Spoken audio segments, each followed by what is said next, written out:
কন্যা করার সুরের জগতে পথ চলা এবং সাফল্যের প্রতিটি ধাপে ছায়ার মতো পাশে রয়েছেন তিনি। দেশের সঙ্গীতে অনবদ্য অবদানের জন্য দিলশাদ নাহার কণার মা জনাবা লুৎফুন নাহার লুৎফাকে ইউনিভার্সাল মেডিকেল কলেজ হাসপাতালের সামাজিক উদ্যোগ গরবিনী মা 2025 সম্মাননায় ভূষিত করা হচ্ছে গভীর শ্রদ্ধা ও ভালোবাসায়।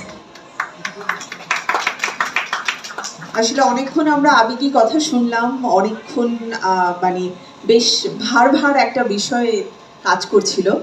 শেষমেশ আমাদের কণাপুর কণ্ঠে কিছু গান শুনতে পেয়ে কিন্তু পরিবেশটা একটু হলেও পরিবর্তিত হয়েছে। চলুন এবারে তার কাছ থেকে অনুভূতি জানবো। আসছে জাতীয় চলচ্চিত্র পুরস্কার প্রাপ্ত কণ্ঠশিল্পী দিলশাদ নাহার কণা।